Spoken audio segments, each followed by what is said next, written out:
Well, Coach McMonigle, we're less than 2 weeks away from the start of the 2013-14 basketball season.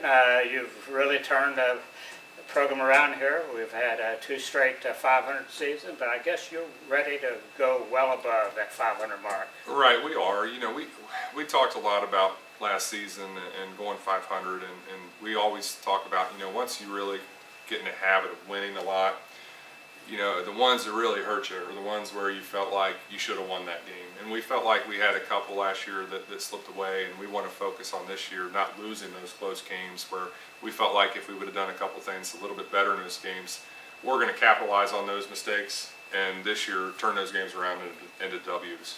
Well, judging what I've seen in scrimmages and in looking at your roster, you go deeper than you've ever been.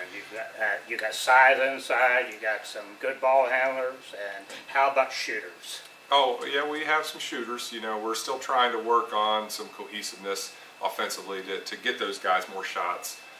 It's one of the things that we're trying to focus on right now. We feel like our scrimmages have gone very well. But we feel like they could have gone a little bit better in some instances, and those are the things that scrimmages are for. You see those things that we did wrong, and we capitalize on those things before the season comes around.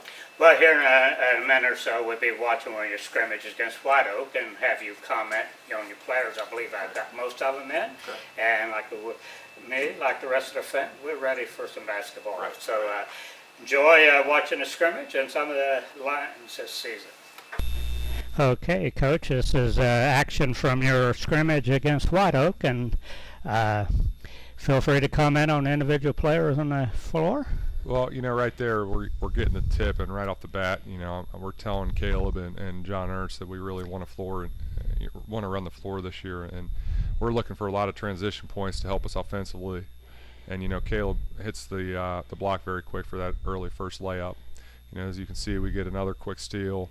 Come down, John, a great ball fake right there, you know, for an easy layup, and we're up 4-0 pretty early right there in the first quarter. I was impressed your defensive intensity, and we just seen an example there. Right, yeah, Josh Hyden has really become a great player for us. He's really worked hard to get where he is, and you know, defensively he's very good, and he shoots passing lanes very well, and he reads what the offense is doing very well, and you know, offensively he's come around as well. So you know, we're looking for a lot of things from Josh this year.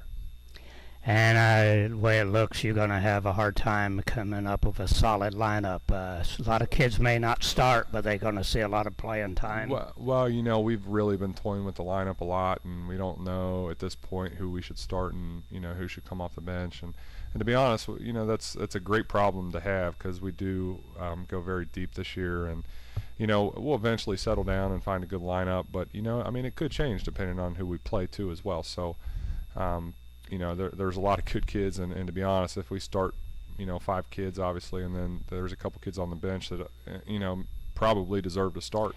And who was that taking outside? That was Isaiah Young for 3. He's a junior this year, and he's really worked hard to get where he is, and he's really taken a focus towards basketball, and he really plays great defensively and is very, very active. And the one thing that he's really improved this year is his jump shot. So you know, that's just another bonus to his game that he's going to have this year. And there's Josh Hyden again, drive, baseline jumper, and you love that as a coach, don't you, when you right. can pull up and make that 10, 12-footer. Right. And there's Bryce Kroger on the ball. He's really, you know, impressed me so far this year. He had a great last year on JV. Last year when he was a sophomore on JV, and he really started coming through in the second part of the season, and he's come back this year, had a wrist injury over the summer, and has really come through that pretty well, and has really done some good things for us so far this year. And Frankie Talby with the ball, and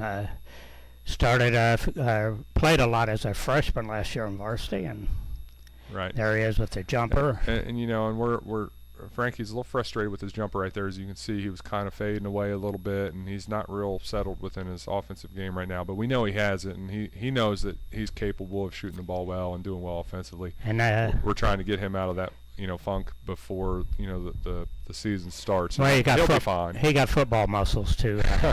Well, maybe, but you know, we talk about it, and I think he's going to be okay.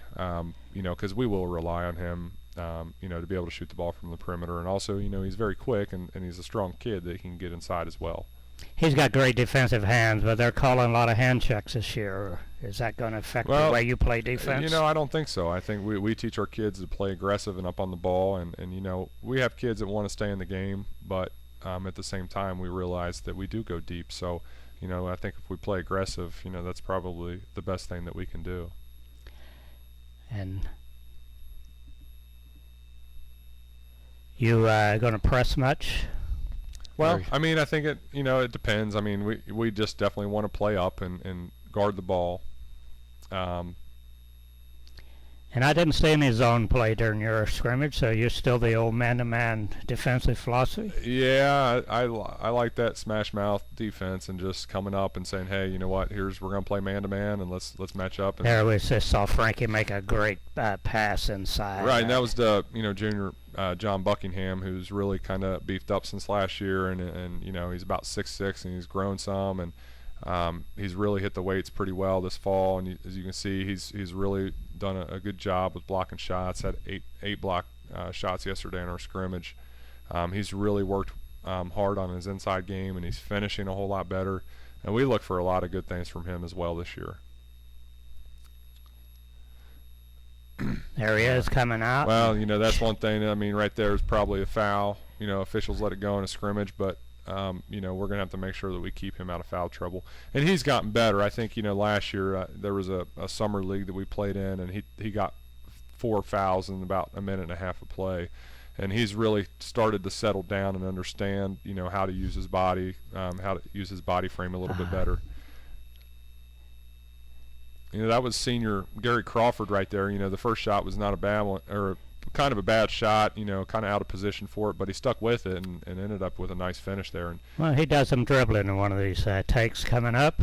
He's done some nice things, though. He's really come a long way. He was a kid as a freshman where we just didn't know how long his career was going to be. We didn't know if he was real serious with basketball or not. But he's really worked hard, and those are the kids that you just love to have, just the kids that, really make themselves a good basketball player. There he is. Right. Yeah, he didn't finish, but you know what? That's what we've been working on, trying to push the ball, and no one picked him up, so he attacked the rim. Yeah, he went with it. And John Buckingham, I like his free throw mechanics. Well, we've been trying to alter his shot just a little bit, but at the same point right now, we're in the season, and he is not a bad free throw shooter, so we don't know how much we're going to alter it at this point in the year. We've changed it, and he's improved it a little bit. And who's the ball handler here? That's Isaiah Young. Isaiah, okay. Yeah. And we worked on that little floater quite a bit, and some of our kids are picking it up pretty nicely. You can see Josh finishing that on a little 8-foot floater there. Well, Josh wasn't a starter last season. He worked his way in the lineup and ended up being the leading scorer. Right, and he came out early on. He had some really good games, and then he had a couple games where he didn't play so hot. But, we kind of felt like all along that he was going to be that player that he ended up being. And, he deserved it. I thought like he really worked hard and was patient. And early on, I think that maybe he wanted to play a little bit more, which, what kid doesn't. But, he ended up doing a great job. And, C.J. Grogan is the kid right there that you can see pressuring the ball as well. He's a junior. And he was a kid that also started on JV last year for the first 2 or 3 games, and then we pulled him up right away because he was doing so well. And, he might be one of our better defenders, although he's reaching right there. But you can see he just does a lot of he's very active with his hands. He's about 6'2". He's got a good reach, and he's got long arms, so he probably plays 6'4" or so of his reach. Right. And he's sneaky strong, as you described him last year. I call that wiry strong. Right. He is, and he's stronger than he looks. And the thing, he's got a good a jumper as well. He can hit a good mid-range jumper if we need him to. The kid that just hit the last shot was sophomore J.D. Durham, who started for our JV last year and had a really solid year on JV as a freshman. He's starting to kind of work his way into a position to where he could get some varsity looks this year. He is very savvy offensively. He can shoot the ball. He's just very coachable kid as well. Well, that's what you like. Coachability is next to shootability is about as important. That was another nice pass, and you teach a lot of cuts and screens, and how's everybody adjusting that in school? Pretty well. We still have a lot to learn. It's difficult to learn, but our kids stick with it, and we work on them pretty much every day in practice. I mean, I don't think that there's a Is day that JD that just made that? Yeah, that was JD in transition. Scoring the layup, getting out. And he finished on it and drew the foul. Right. And it didn't. A lot of times you see him trying to pull up or do something fancy, just took it right to the basket, drew the foul, got a 3-point play the old-fashioned way.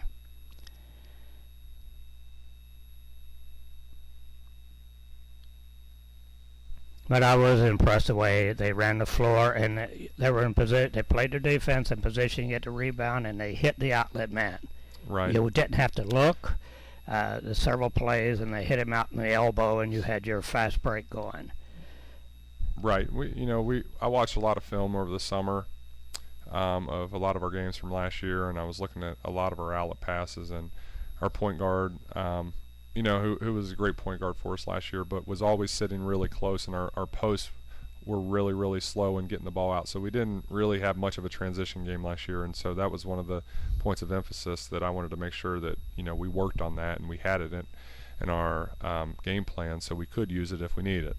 And obviously the outlet pass is very, very key in having a good transition.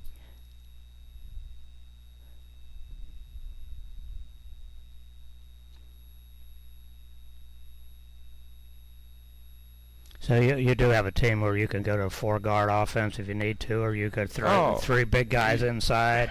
Yeah, we could. Yeah. And that's a nice luxury. You won't have that many matchup problems when you got a team like that. You can go with the speed, go with the size. Right. And who else in the league are you looking be up top again? Probably Amelia. Well, yeah, Amelia's gonna be tough. They return the Hacker kid, who's a solid player, and the Weaver kid. They did lose the Simon kid, from what I've heard, to Loveland. But I know they do have a bunch of other solid players returning. I know they're still going to be really tough. Hacker was a player of the year last year, and that's always a nice position to have back. But we'd like to take away from him this year if one of our big guys or one of your guards. But you got to be happy with John Ernst. Seems like he's got the fire back that he had as a sophomore.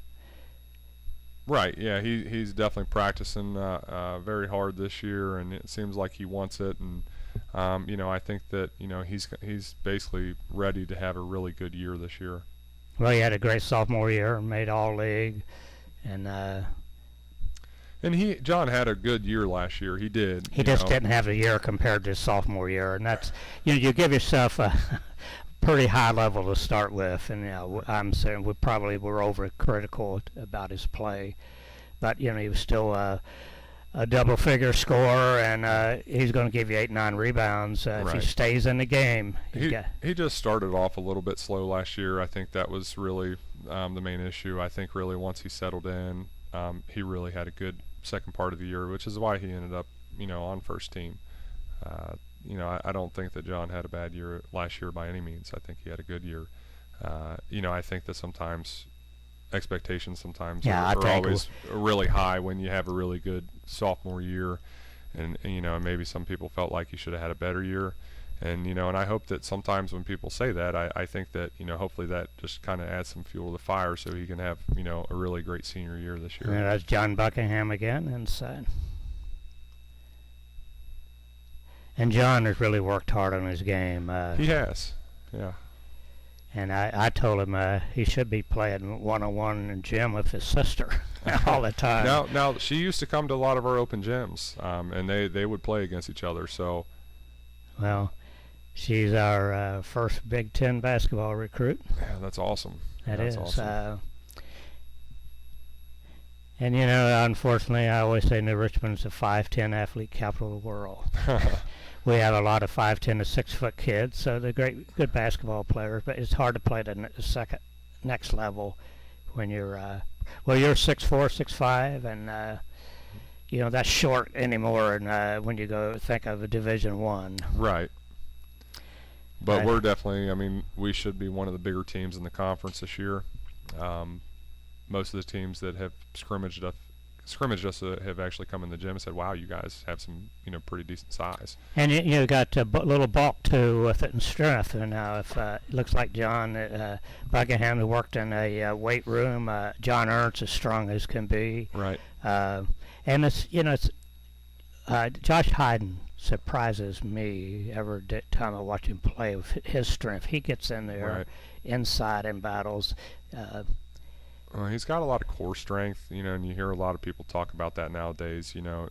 He's not going to be the guy that looks like he's in the weight room every day, like the big, the guys that lift huge weights every day. You know what I'm saying?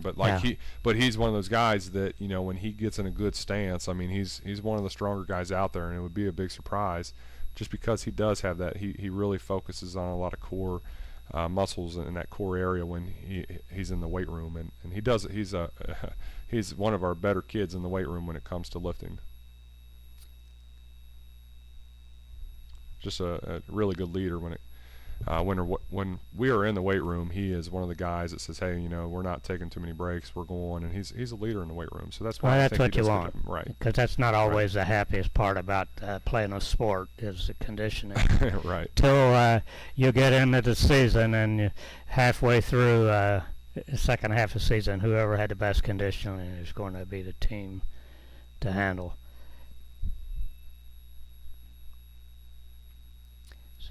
So you'll probably go up to week day before the game before you come up with your starting lineup, or will? Well, yeah, have we'll have to see. I mean, we play Deer Park. It'll have to be. I'm gonna go scout them before we play them, and I'm gonna have to try to come up with a good matchup when I see their starters. And you can see Caleb Hayward there. I don't think I mentioned Caleb, and Caleb's a returning starter from last year. Started a majority of our games last year, maybe not all of them, but majority of them.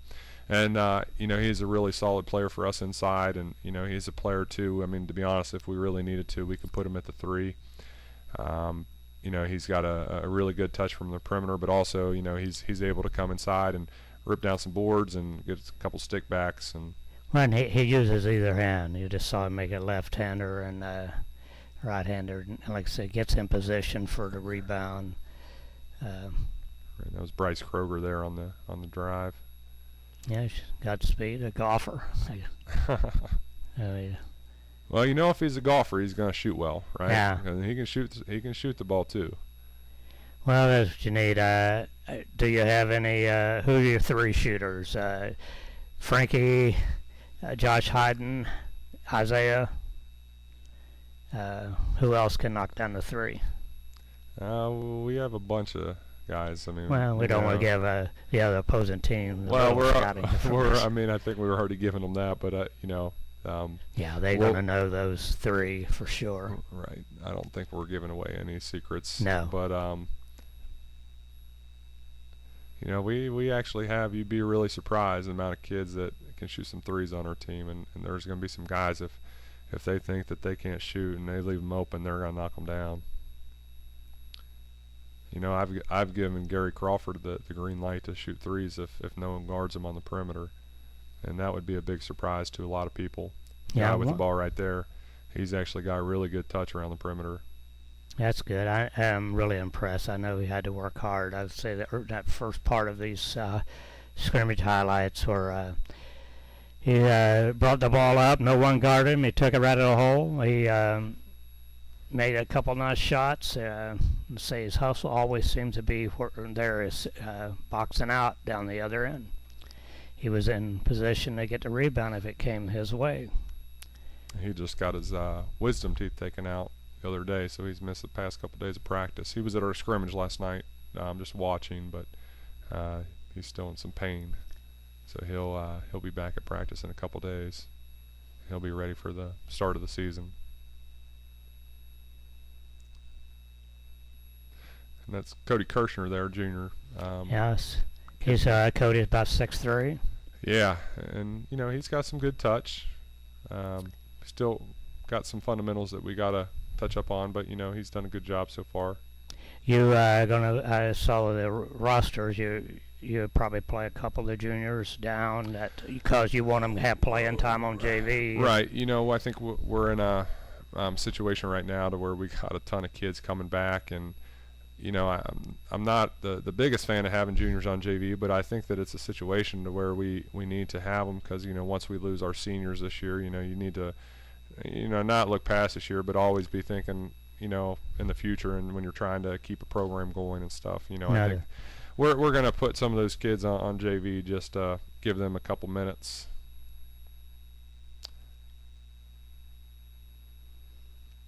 Well, your defense into our game against White Oak I thought was excellent. Of course, it's only a scrimmage, and yeah, you never know. I thought we looked good against White Oak. And I think at times in every one of our other scrimmages we've looked good. We've just seen Frankie Taubey in the last few couple minutes make 2 assists, just beautiful passes. He really sees the floor, doesn't he? Mm-hmm.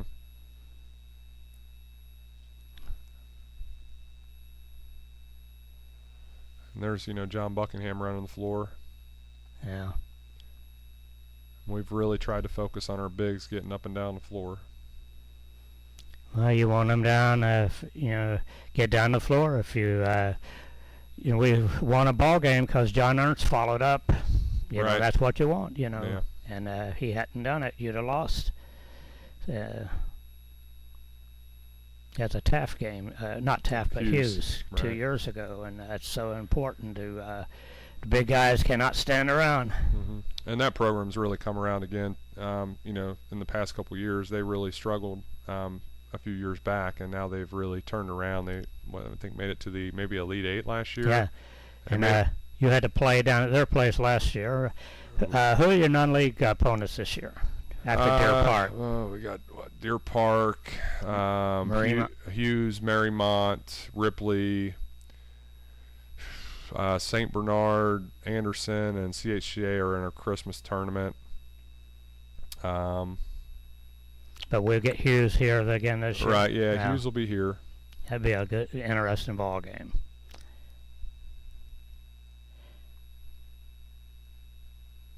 I think we got about a minute or two here left in this.